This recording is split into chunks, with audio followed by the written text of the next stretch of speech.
사도신경으로 우리의 신앙을 고백하도록 하겠습니다.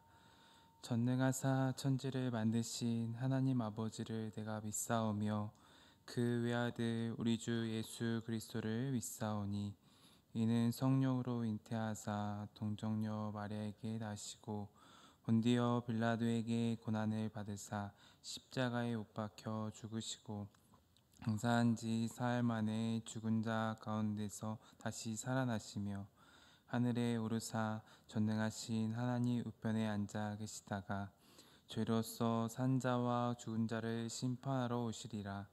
성령을 믿사오며 거룩한 공회와 성도가 서로 교통하는 것과 죄를 사하여 쉬는 것과 몸이 다시 사는 것과 영원히 사는 것을 믿사옵나이다. 아멘. 찬송가 543장 찬송가 543장 함께 찬양하시겠습니다.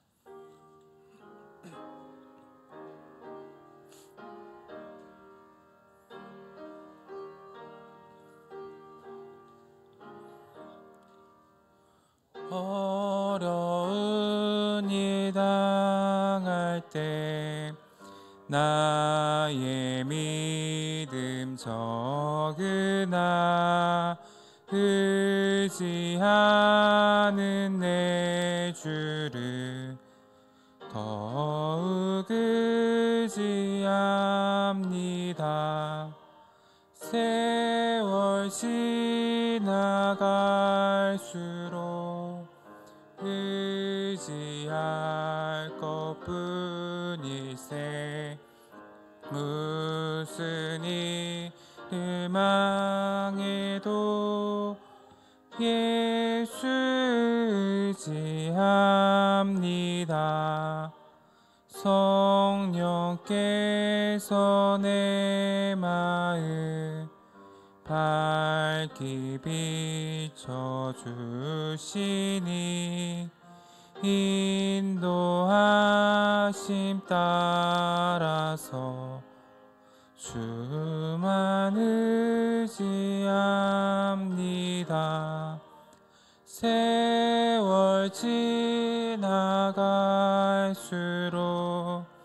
의지할 것뿐일세. 무슨 일을 당해도 예수 의지합니다.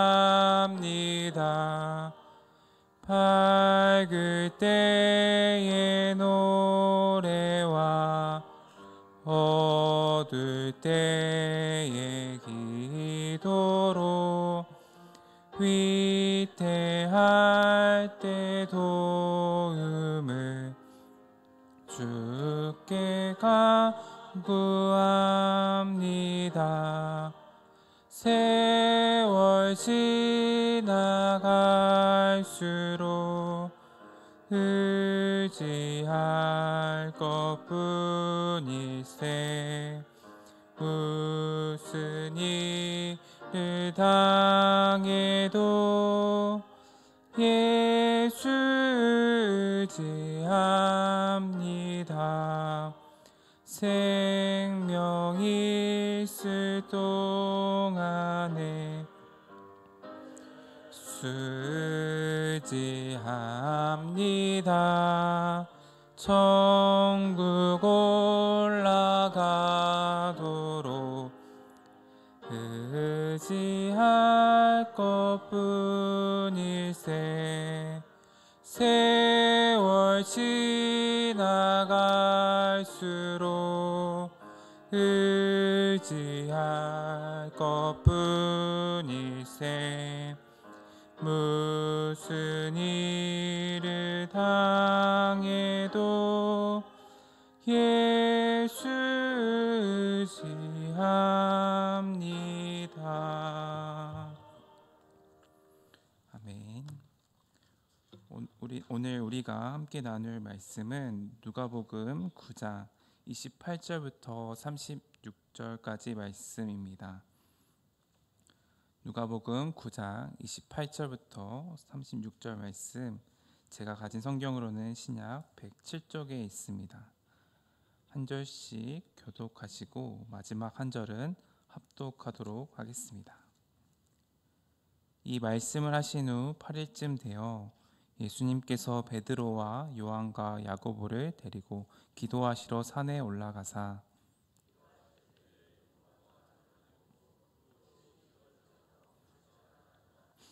문득 두 사람이 예수와 함께 말하니 이는 모세와 엘리야라. 영광 중에 나타나서 말할세. 베드로와 및 함께 있는 자들이 깊이 졸다가 온전히 깨어나 예수의 영광과 및 함께 선 두 사람을 보더니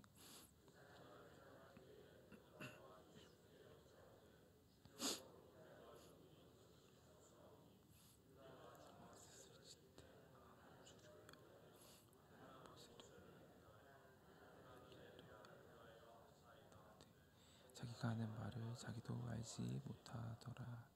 이 말할 즈음에 구름이 와서 그들을 덮는지라. 구름 속으로 들어갈 때 그들이 무서워하더니 그들 곧 택함을 받은 자니 너희는 그의 말을 들으라 하고 소리가 그침에 오직 예수만 보이더라. 지자들이 잠잠하여 그 본 것을 무엇이든지 그때는 아무에게도 이르지 아니하리라. 아멘. 네. 죄송합니다. 36절까지였습니다. 네. 이른 새벽에 주님의 전에 나오시면서 5분의 성도님이 1,000번째 예물을 드리셨습니다. 오늘은 누가복음 9장 28절부터 36절까지의 말씀을 가지고 내 아들의 말을 들으라라는 제목으로 하나님의 말씀을 나누고자 합니다. 오늘의 본문은 산 위에서 예수님이 영광스러운 모습으로 변모하신 내용이 드러나고 있습니다. 오늘 말씀은 공관복음에서도 모두 다루어지고 있는 말씀인데요. 특별히 누가복음에서는 기도를 강조하고 있음을 저희들이 주의 깊게 살펴볼 필요가 있습니다. 28절에는 이렇게 시작을 하고 있습니다. 이 말씀을 하신 후 8일쯤 되어 예수께서 베드로와 요한과 야고보를 데리고 기도하시러 산에 올라가사. 누가복음에서 예수님의 기도는 중요한 순간마다 등장을 하고 있습니다. 예를 들면 세례를 받을 때 6장에서 제자를 부르시기 전에 또 겟세마네 동산에서 제자들을 깨어 기도하라고 하실 때에도 예수님께서는 기도하며 나아가고 있습니다. 오늘 이 예수님이 영광스러운 모습으로 변모하시게 되는 가운데서도 예수님의 기도가 나타나고 있는데요. 이는 예수님의 사역과 영광이 기도를 통해서 역사한다는 것을 보여주고 있습니다. 예수님의 사역은 늘 이렇게 기도를 통해서 하나님과의 깊은 교제를 나누는 중에 발생을 하고 있습니다. 기도는 하나님의 뜻을 또 깨닫는 과정이라고 합니다. 이는 우리가 하나님의 뜻을 분명히 알고 또 영적인 변화의 경험을 하려면 이 기도의 시간 또 기도의 자리에 나아감을 나타내고 있는 것입니다. 오늘 이 새벽 자리에 나오신 모든 성도님들 가운데도 이 기도를 통한 하나님의 영광을 체험하는 귀한 시간 되기를 소망합니다. 그런데 29절에 기도하실 때의 용모가 변화되고 그 옷이 휘어져 광채가 나더라라고 말씀을 하고 있습니다. 예수님이 기도하실 때 용모가 변화가 되었다라고 합니다. 이는 단순한 외모의 변화가 아니라 본질적인 영광이 드러나고 있음을 알 수 있습니다. 옷이 휘어져 광채가 나더라에서의 희다는 단순히 흰색이 아니라 신적인 영광과 순결을 의미합니다. 출애굽기를 보면 모세가 시내산에서 하나님의 임재를 체험하고 십계명을 받을 때 구름이 산을 덮고 하나님의 영광이 나타나는 말씀을 보게 됩니다. 그리고 모세가 하나님과 만나고 내려왔을 때 그 얼굴이 광채가 났으며 오늘 본문에서 예수님이 용모가 변화되고 그곳이 휘어져 광채가 나는 것과 유사한 점을 보게 되는데요. 그러나 예수님과 모세의 차이점은 분명합니다.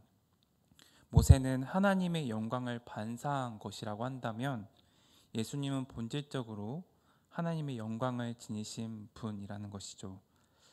그렇습니다. 오늘 이 본문을 통해서 예수님이 신성이 순간적으로 드러나고 있음을 알 수 있습니다. 예수님은 단순한 인간이 아닌 하나님의 영광을 지닌 분이시라는 것이죠. 그때 구약을 대표하는, 특히 율법을 대표하는 모세와 선지자를 대표하는 엘리야가 나타나고 있습니다. 그래서 예수님과 대화하는 것을 본문을 통해서 알 수 있는데요. 이들이 누구일까요? 이들은 메시아가 올 것임을 예언한 구약의 핵심 인물들이었습니다. 우린 여기서 예수님은 율법과 선지자의 완성이심을 알 수가 있습니다. 이런 예수님은 그들과 대화를 하게 되는데요. 그 내용이 31절에 기록되고 있습니다.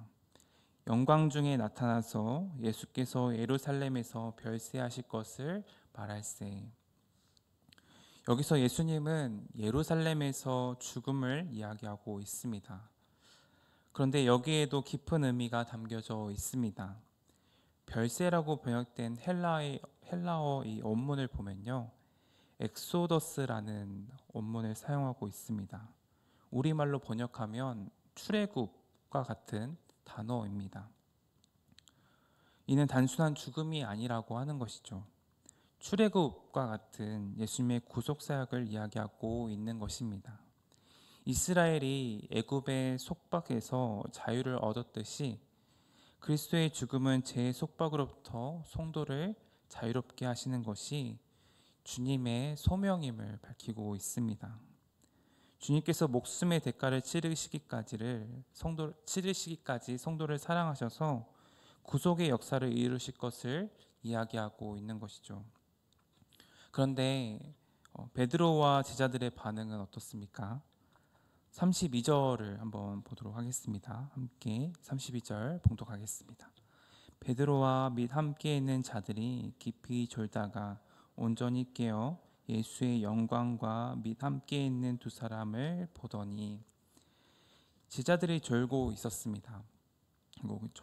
결국 깨어나게 되는데요. 제자들이 졸았다라는 것은 22장에서 겟세마네 동산에서도 반복이 되고 있는 모습이기도 한데요. 이들은 아직 예수님의 사역이 완전히 이해하지 못하고 있는 상태임을 보게 됩니다. 그렇지만 예수님의 영광을 체험하고 있죠. 베드로와 이런 영광스러운 장면을 보았을 때 초막 셋을 짓자라고 이야기를 합니다. 이는 이런 영광스러운 순간을 계속 경험하기를 원하고 있는 게 아닌가 생각이 듭니다. 너무나 황홀한 상황을 맞이하게 되었고 영광스러운 순간을 맞이하게 되는 그들이 자신들이 무슨 말을 하는지도 모르고 그냥 이런 영광스러운 순간을 계속 맞이하고 싶어 하는 겁니다. 우리가 주목해야 할 것은 우리의 신앙의 목적이 이런 영적인 황홀경일 수는 없다라는 것입니다. 예수님과 모세, 엘리야가 나눈 대화의 주제가 죽음이었습니다. 예수님이 이런 영광스럽고 황홀한 순간 뒤에 거룩한 희생, 생명을 위한 죽음, 구원을 이루기 위한 피의 흘림으로 나아가고 있음을 알 수 있습니다. 우리가 나아가야 할 곳도 삶의 현장입니다.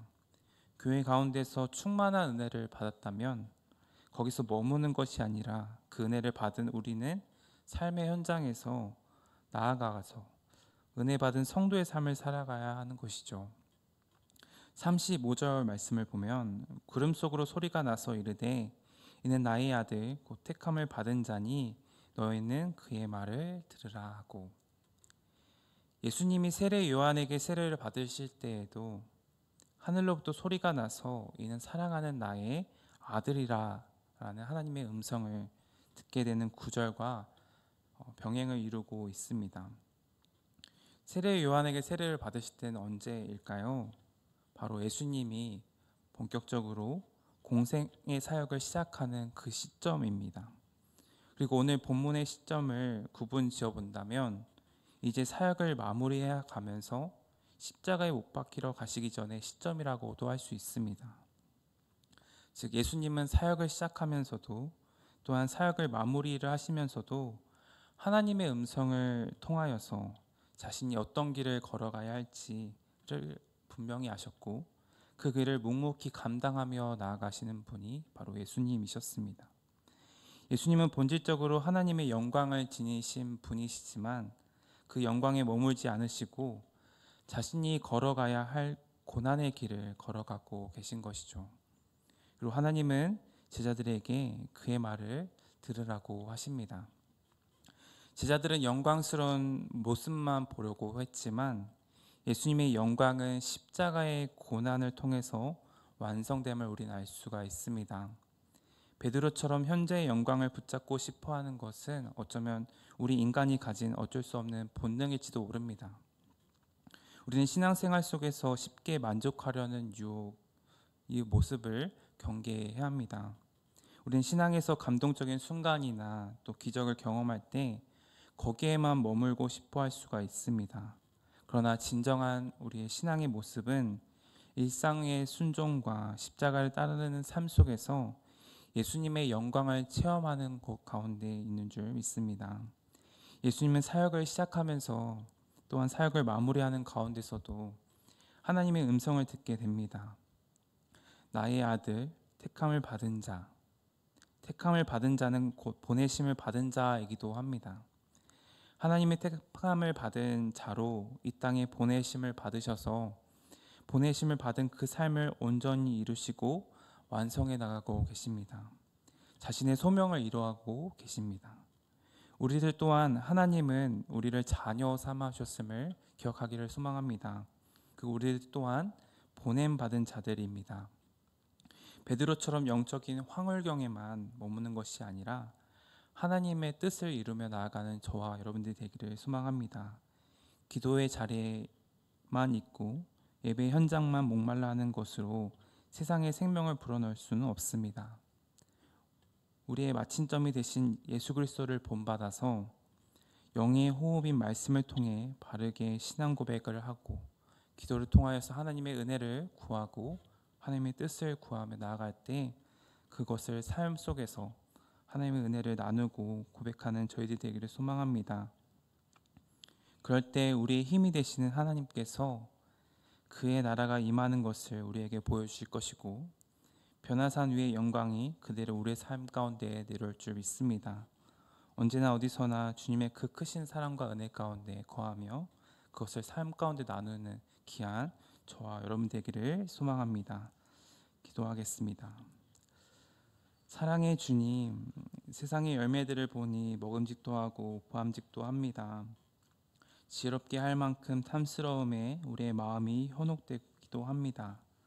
하지만 이러한 상황 속에서도 우리를 기도하는 사람으로 이끌어 주심에 감사합니다. 굳게 닫힌 입술을 열어 주님을 나의 주님이시오 나의 하나님으로 고백하는 저희들이 되게 하여 주옵시고 저마다 짊어진 십자가에 더욱 굳게 붙들며 나아가는 저희들이 되게 하여 주옵시고 주님 가신 길을 따라가는 저희들이 될 수 있도록 인도하여 주옵소서. 산 위의 영광만 쫓지 않고 산 아래의 상황 속에서도 흔들림 없이 고백하며 나아가는 주님의 제자가 될 수 있도록 인도하여 주옵소서. 이 시간 예배 자리에 1,000번째 헌금을 가지고 나옵니다. 드려지는 헌금이 그저 드려지는 것이 아니라 주를 향한 사랑과 감사의 고백이 될 수 있도록 인도하여 주옵시고 이 헌금을 통하여 주님의 나라를 세워가고 주님의 뜻이 이루어지는 일에 귀하게 쓰일 수 있도록 인도하여 주옵소서. 감사드리며 예수님의 이름으로 기도합니다. 아멘. 하늘에 계신 우리 아버지여 이름이 거룩히 여김을 받으시오며 나라의 임하옵시며 뜻이 하늘에서 이룬 것 같이 땅에서도 이루어지리라. 오늘날 우리에게 일용할 양식을 주옵시고 우리가 우리에게 죄 지은 자를 사하여 준 것 같이 우리의 죄를 사하여 주옵시고 우리를 시험에 들게 하지 마옵시고 다만 악에서 구하옵소서. 태계 나라와 권세와 영광이 아버지께 영원히 있사옵나이다. 아멘.